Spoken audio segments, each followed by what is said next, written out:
Well, the Office of National Statistics figures released this week showed that employment in the UK fell by 220,000 between May and July. That's the biggest quarterly fall in more than a decade, since May to July 2009 to be precise. But that statistic is largely irrelevant. You ain't seen nothing yet, frankly.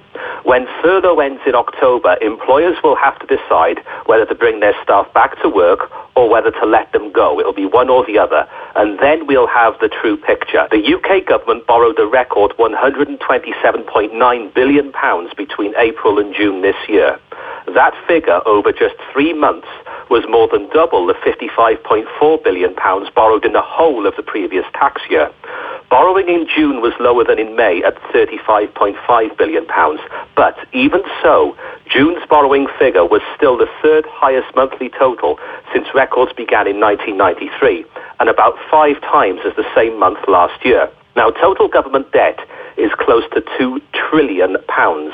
Or to put it another way, the debt of the UK government at the end of May 2020 was 100.9% of gross domestic product, the first time that debt as a percentage of GDP has exceeded 100% since the financial year ending in March 1963. The sheer scale of the problems facing the country's economy will become clear in the autumn, and Chancellor Rishi Sunak won't have any easy solutions. It'll likely be paid for by tax rises and cuts to public expenditure, and people will need to be prepared for that. Marcus, when we look at how the UK has handled the coronavirus, do you think the UK has had a balanced response to the coronavirus, or has it perhaps focused too much on public health and not enough on the economy, as much as the UK government should have done? Well, the big thing we need to look at, first of all, is how little do we actually know about this virus. We're still very much at the stage of scientific theories that are evolving as more and more evidence and data is gathered. And where we're at right now in the grand scheme of things, well, yesterday the world recorded its 20 millionth COVID-19 case. It sounds dramatic, but is the virus gradually dying out? Are we experiencing a lull? And will it flare up again in a major way or in a few months from now? Or is this something that will just be there in the background, operating on a low level as something we're going to have to live alongside for several years ahead, possibly longer? And the answer to that is we just don't know. Similarly, we don't know the answer to some very basic questions, such as, can you have the virus more than once? We just don't know. The government have to try and strike a balance between protecting public health and protecting the economy.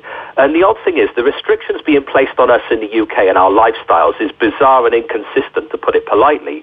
We've recently had the UK government saying they might have to close pubs so that schools can reopen for the new term in September. Well, school children don't go to pubs, and pub goers don't go to school. So there's no logical correlation to that statement. Yet I haven't really seen much in the way of mainstream media personalities and interviewers questioning this. We're seeing what's happening in town and city centres on Fridays and Saturday nights. The night begins with people being told to book a table in advance and that they'll be served at the table. The dance floor areas are going to be closed and so on. And it's all pretty hunky-dory to begin with. Most people do follow the rules. But when it comes to chucking out time at gone midnight, when people have consumed a lot of alcohol, we saw scenes of people clustering in large groups, hugging and kissing, no social distancing. We even saw fights. There were newspaper articles about that over the weekend. So there's a lot of inconsistency in terms of what's acceptable at the moment. Can we expect the UK to bounce back? And if not, what sort of recovery will we likely experience going forward alongside our coronavirus strategy? Well, looking at where we are now in light of today's news and in light of the news that's come out earlier this week, the key point is going to come in the autumn when furlough ends, because that really is crunch time for every restaurant, every bar, every pub. Restaurants are going to ask themselves questions such as, can we operate on 1/3 capacity? Can you make a healthy profit? And if the answer is no, then I'm afraid you might as well close your business down when furloughing ends in October. Similarly with the situation with theatres. Now, a lot of theatres would struggle to operate on 1/3 capacity. Indeed, most theatres struggle to operate on 1/3 capacity. There's talk already of the Christmas pantomime season being cancelled this year. Well, a lot of theatre staffs, everyone from involved in putting on productions to the ticket office manager to the person behind the bar. The question is going to be, if the theatre cannot operate on 1/3 capacity, then when furloughing ends, it may well be time to sadly lay off a number of staff.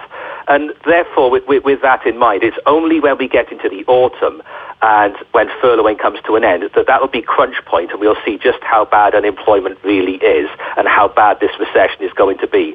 And I'm afraid until we know how long we're stuck in this situation in terms of social distancing and places of entertainment operating on reduced capacity, and the very real possibility that we're going to go back into a form of lockdown, the sort we're already seeing in parts of Lancashire right now, and in Preston in particular, I'm afraid the true picture will not be known until furloughing ends in October, and it ain't going to be pretty, I'm afraid.